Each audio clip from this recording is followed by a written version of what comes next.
Bismillah wassalatu ala rasulillah amma ba'd. Assalamualaikum warahmatullahi wabarakatuh. Pada pertemuan kali ini saya akan menjelaskan tentang kehujahan hadis dan fungsi hadis. Kehujahan hadis ini maksudnya adalah hadis dijadikan hujah, dijadikan dalil, dijadikan sebagai sumber hukum Islam. Itu landasannya apa itu? Seperti yang kita pahami bersama bahwa sumber hukum Islam yang pertama itu adalah Al-Quran, yang kedua adalah Al-Hadis. Ya. Kemudian nanti kalau di dalam fikih atau usul fikih ada istilahnya sumber hukum Islam yang disepakati dan yang tidak disepakati.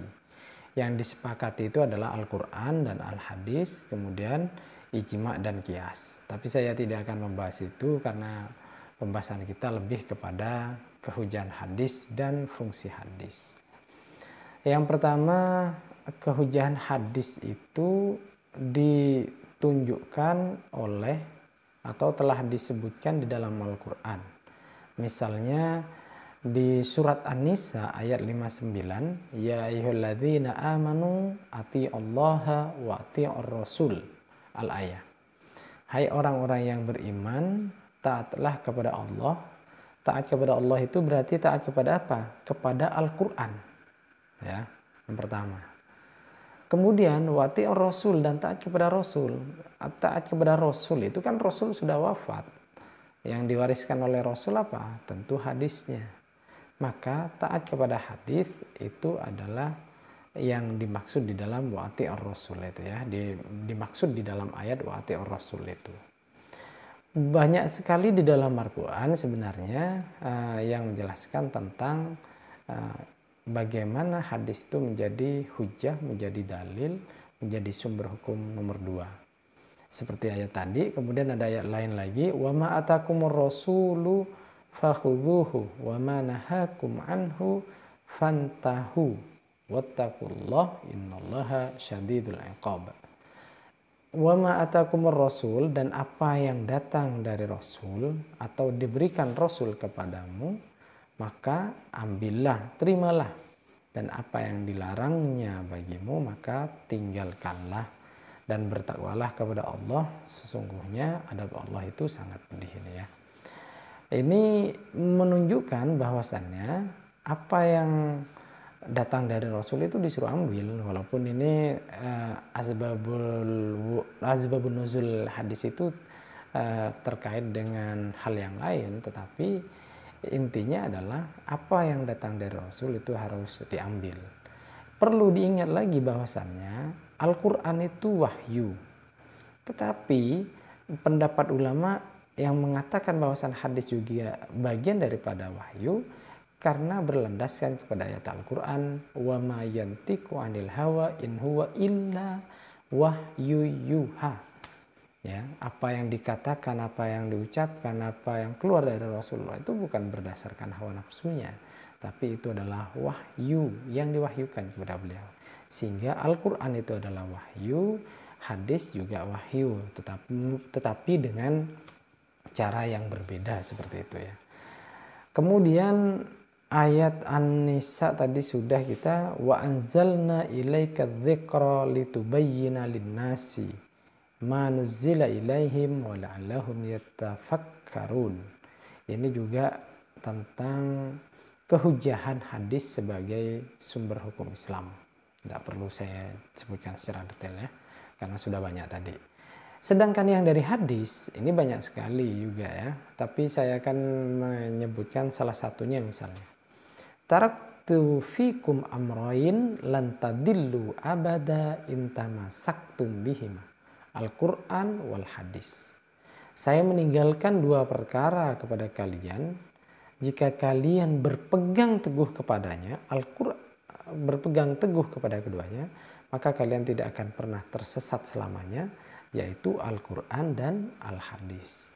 Dari beberapa ayat tadi, kemudian hadis ini jelas menunjukkan bahwasannya kehujahan hadis atau hadis itu menjadi sumber hukum nomor 2, rujukan setelah Al-Quran.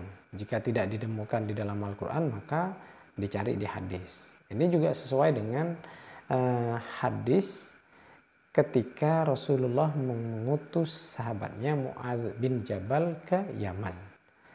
Ya Mu'adz bima tahkum. Wahai Mu'adz, dengan apa engkau akan memutuskan perkara? Ahkumu bi kitabillah. Maka saya akan memutuskan dengan kitab Allah, kata Mu'adz.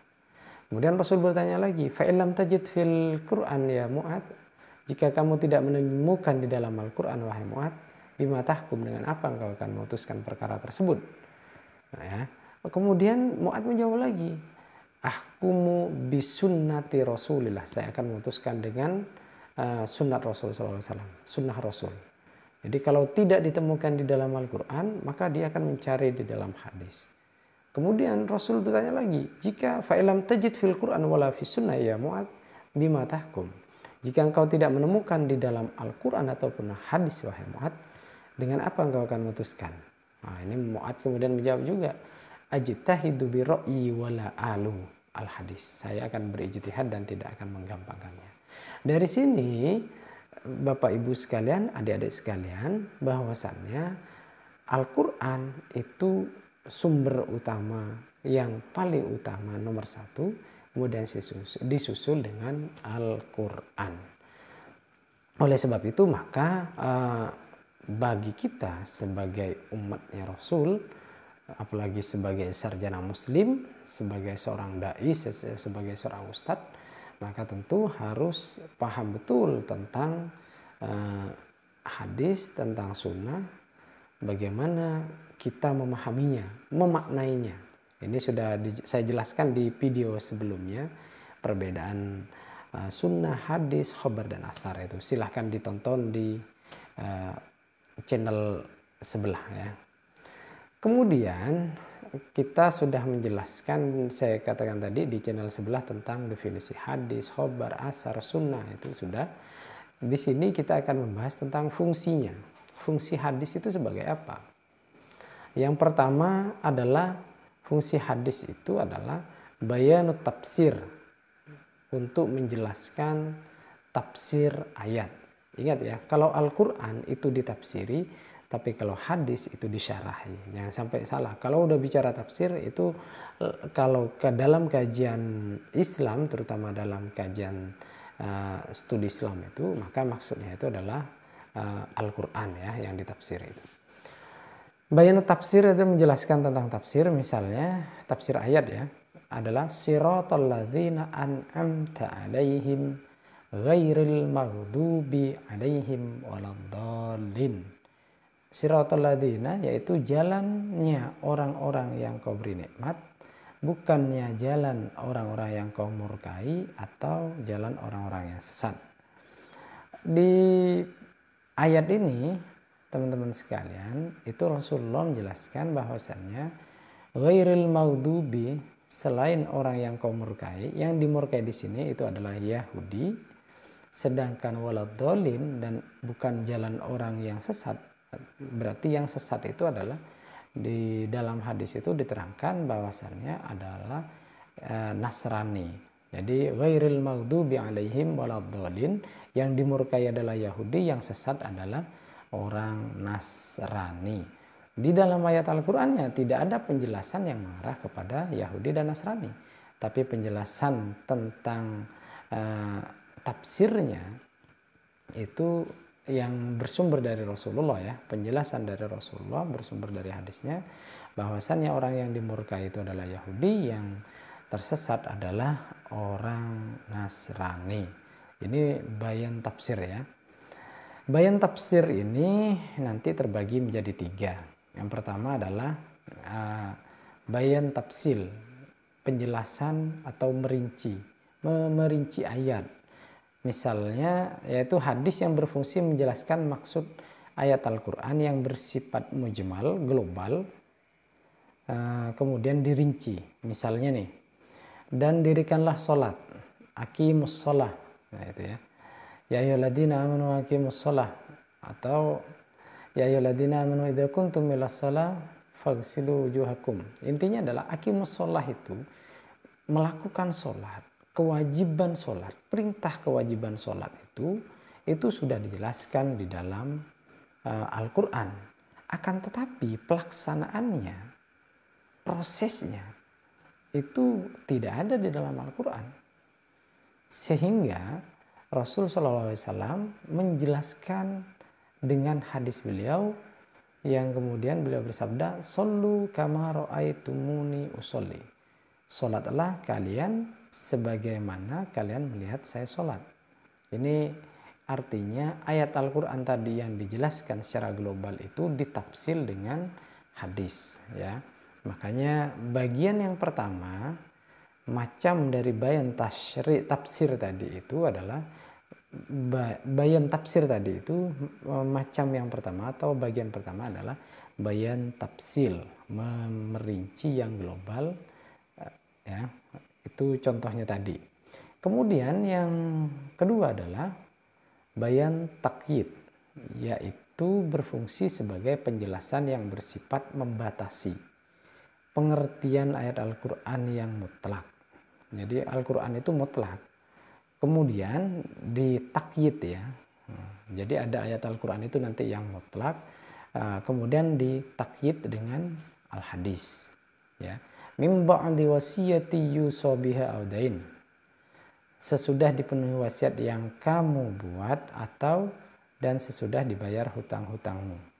Ini kan di dalam ayat Al-Quran An-Nisa ayat ke-12 itu tidak ada penjelasan tentang kadarnya berapa, jumlahnya wasiat itu berapa, ya. Tidak ada penjelasan itu. Nah, kemudian ada penjelasan tadi yang ayat yang tadi tentang wasiat masih mutlak itu ditakyiti, dibatasi oleh Rasulullah. Fasulus wasulus kathirun innaka antada'a warasataka agniya'a khairun min antada'ahum alatan yatakaffafunan nasa fi aidihim. Ya, sepertiga, dan sepertiga itu banyak. Sebab jika engkau meninggalkan ahli warismu dalam keadaan kaya, itu lebih baik daripada engkau meninggalkan keluargamu dalam keadaan miskin, sehingga mereka nantinya akan meminta-minta kepada orang lain. Ini tentang wasiat yang tadi masih mutlak, itu kemudian dijelaskan dengan bayan takyid, sehingga dibatasi wasiat itu sepertiga.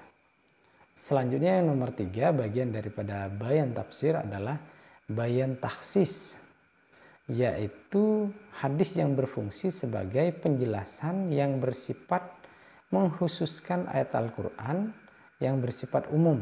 Jadi ayat Al-Qurannya itu masih umum, kemudian dikhususkan oleh al-hadis. Misalnya ayat Al-Baqarah ayat 115 yang artinya walillahil masyriq wal maghribu fa aynama tuwallu fa thamma wajhullah, gitu ya. Dan kepunyaan Allah lah timur dan barat, maka kemanapun kamu menghadap disitulah wajah Allah.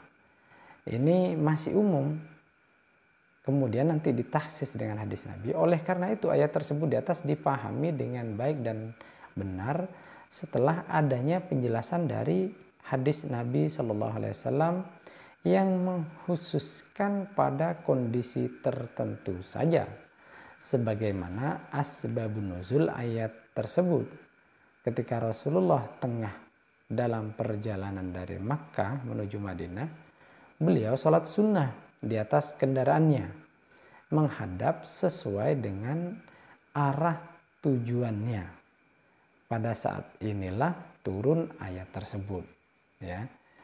Jadi tadi itu dia masih menjelaskan tentang di ayat tadi itu tentang keumuman ayat tadi, kemudian ditahsis, ya. Ditahsis, dikhususkan, ya, karena ada penjelasan dari Rasul Shallallahu Alaihi Wasallam, ya. Ini kan bebas kemana, ngadep kemana-mana. Ternyata ayat tadi itu terkait dengan musafir, perjalanan, ya. Jadi ini tidak bertentangan sebenarnya dengan fawalli wajhaka syatrul Masjidil Haram, maka hendaklah memalingkan atau menghadapkan wajahmu ke Masjidil Haram. Ini dalam kondisi normal. Sedangkan ayat tadi walillahil masyriq wal maghribu fa innama tuwallu fathamma wajhullah itu dalam keadaan dalam perjalanan. Ya. Jadi yang pertama tadi fungsi hadis adalah bayan tafsir. Bayan tafsir itu terbagi menjadi 3, yaitu bayan pertama adalah bayan bayan tafsil, kemudian bayan takyid dan bayan taksis, itu ya. Bayan taksis itu adalah yang nomor 3. Kemudian fungsi hadis yang selanjutnya adalah yang nomor 2 adalah bayan takkid, yaitu hadis yang berfungsi sebagai penjelasan yang bersifat menguatkan, takkid, menekankan atau mempertegas apa yang ada di dalam Al-Quran. Misalnya di ayat Al-Quran adalah maka Muhammadun aba ahadin min rijalikum walakin Rasulullahi wa khataman nabiyyin. Muhammad itu sekali-sekali bukanlah bapak dari seorang laki-laki di antara kamu, tetapi dia adalah Rasulullah dan penutup nabi-nabi. Nah, ini pembahasannya adalah khataman nabiyyin. Ini penutup nabi-nabi itu di dalam ayat Al-Quran. Karena ini bayan ta'kid adalah menguatkan, menekankan, maka Rasulullah juga bersabda yang hampir mirip penjelasannya dengan ayat Al-Quran tadi. Wa ana khatamun nabiyyin la nabiyya ba'di. Aku adalah penutup nabi-nabi, artinya tidak ada nabi setelahku, kata Rasul Shallallahu Alaihi Wasallam. Ini fungsi hadis yang nomor 2, yaitu bayan takkid atau menguatkan. Sedangkan fungsi hadis yang nomor 3 adalah bayan at-tashri'. Ya. Bayan tashri' itu adalah sebagai penjelasan yang bersifat menetapkan hukum yang belum ditetapkan di dalam Al-Quran.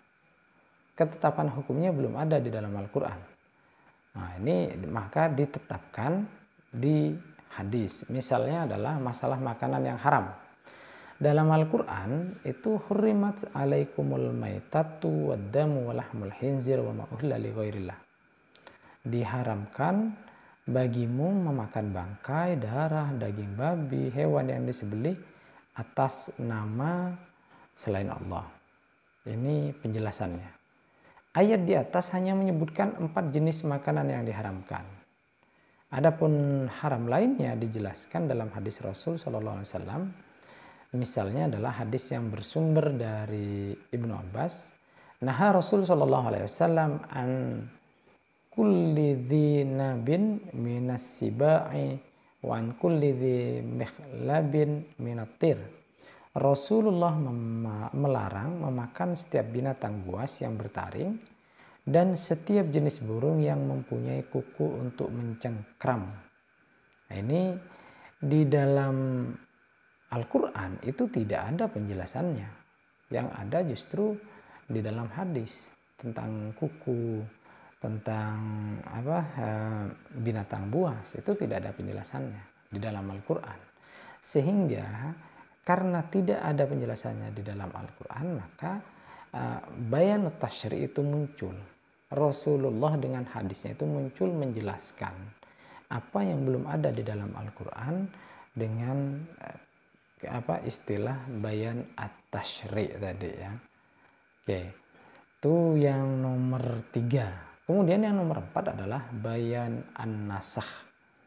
Bayan nasakh ini adalah kata nasakh secara bahasa bermakna arti ibtal, membatalkan, ya, atau al-izalah, menghilangkan, atau tahwil, memindahkan, atau juga taghyir, merubah. Di antara para ulama, baik mutaakhirin, mutakaddimin, terdapat perbedaan pendapat dalam mendefinisikan bayan nasakh. Perbedaan pendapat ini terjadi karena perbedaan mereka dalam memahami arti nasakh atau sudut kebahasaan. Tadi saya katakan nasakh itu maknanya ada kalanya membatalkan, ibtal, atau izalah, menghilangkan, atau tahwil, memindahkan, taghyir atau merubah. itu tentang bayan nasah tadi itu ya. Nah, karena secara bahasa banyak mana tadi, maka ulama beda pendapat tentang bayan nasah ini. Karena nanti dalam pendapat mereka ternyata ada sebagian ulama mengatakan ayat Al-Quran hukumnya itu bisa dinasah dengan hadis. Nah ini bagi yang tidak setuju, tak mau, tetap tidak setuju. Kenapa? Karena tidak mungkin Al-Quran itu dinasah, baik itu hukumnya atau teksnya, dengan hadis. Karena tidak sesuai derajatnya. Kalau mau dinasah Al-Quran itu ya dengan Al-Quran, bukan dengan hadis. Itu satu pendapat dari ulama ya. Ayat misalnya adalah tentang wasiat. Ya. Wasiat itu kutiba alaikum idza hadara ahadakumul mauta in taraka khairanil wasiyah lil walidaini wal aqrabin. Wasiat itu simpelnya ayat ini bahwasanya wasiat bisa kepada orang tua atau ahli waris. Nah, ini kemudian dinasah atau diganti dengan la wasiyata liwarisin. Tidak ada wasiat bagi ahli waris. Jadi penjelasan yang keempat atau fungsi yang keempat daripada hadis bayan nasah ini adalah menghapus hukum yang ada di dalam Al-Quran, dihapusnya dengan penjelasan hadis atau diganti ya, diganti atau dibatalkan seperti itu. Ini adalah penjelasan tentang bayan nasah atau fungsi hadis yang nomor 4. Mungkin ini saja dari saya. Kalau ada salah kata, salah ucap, saya mohon maaf. Kalau memang ada yang belum paham atau kurang jelas atau tidak setuju dengan pendapat saya, silakan komen di bawah ini. Thank you, terima kasih. Assalamualaikum warahmatullahi wabarakatuh.